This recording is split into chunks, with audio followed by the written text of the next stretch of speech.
Assalamualaikum warahmatullahi wabarakatuh, teman-teman kelas 5A.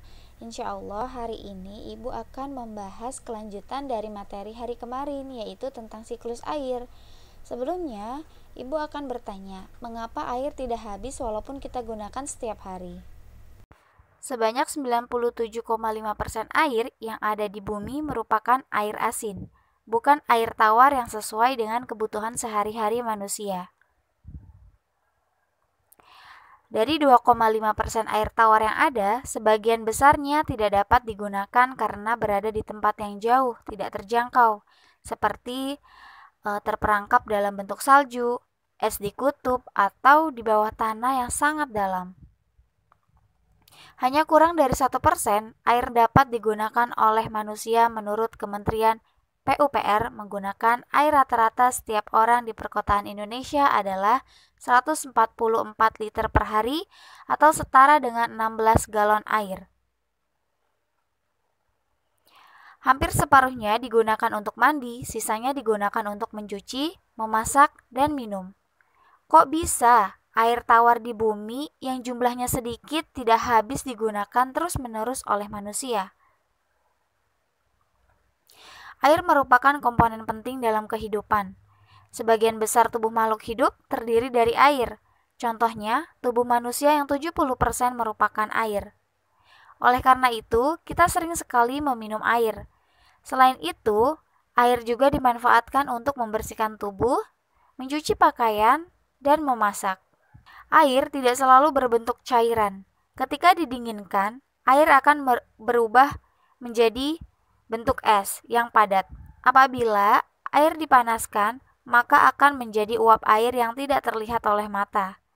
Begitu pula di dalam alam, air berbentuk cairan seperti yang terdapat di bawah tanah dan mengalir di sungai atau berbentuk padat seperti yang terdapat pada salju dan es di kutub, ataupun berbentuk uap air saat terkena sinar matahari yang panas. Seluruh proses perubahan bentuk air yang terjadi secara alami di lingkungan termasuk ke dalam siklus air. Air di lautan akan menguap ke udara akibat panasnya matahari, kita sebut sebagai evaporasi. Uap air tersebut kemudian akan berbentuk awan di udara. Saat awan dipenuhi oleh molekul air akan turun kembali ke daratan dalam bentuk air hujan yang disebut dengan proses presipitasi. Air hujan yang membasahi daratan tinggi akan diserap oleh tanah dan mengalir ke daratan yang lebih rendah melalui aliran sungai hingga kembali lagi ke lautan. Air yang berada di dalam tanah dapat diserap oleh tumbuhan dan menguap melalui daun yang disebut dengan proses transpirasi. Ketika kita menggunakan air untuk kegiatan sehari-hari, air tidak habis ataupun hilang. Air akan memasuki proses siklus air, berubah bentuk, dan mungkin suatu saat akan kembali ke rumah kita sendiri.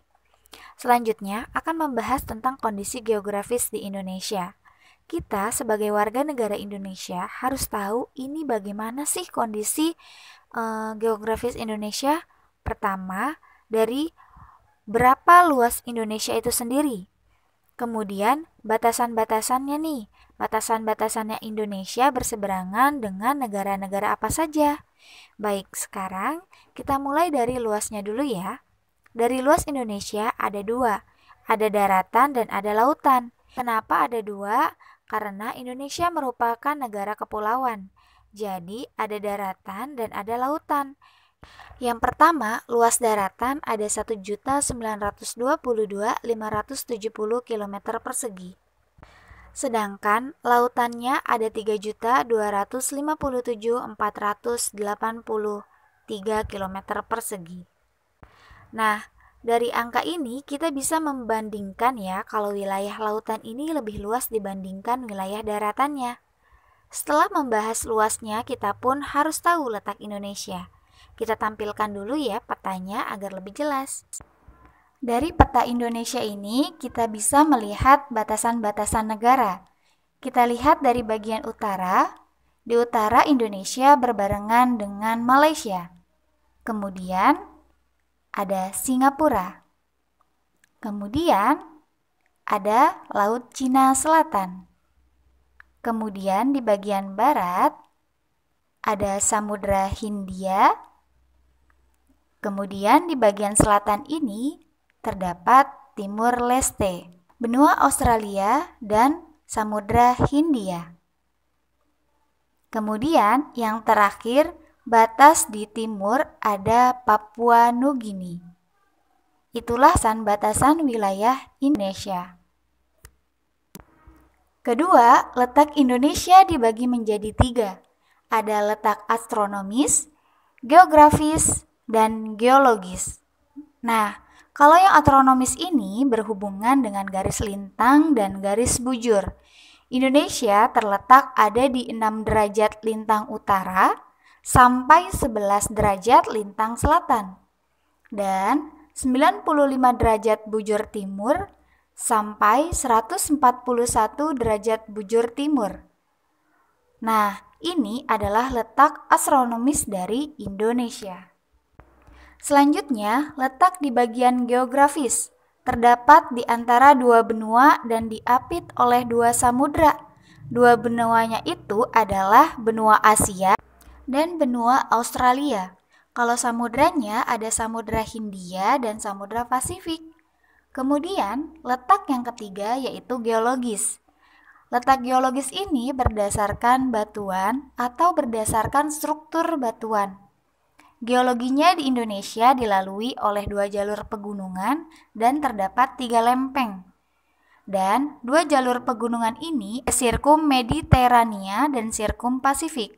Dan 3 lempeng terdiri dari lempeng Eurasi, lempeng Indo-Australia, dan lempeng Pasifik.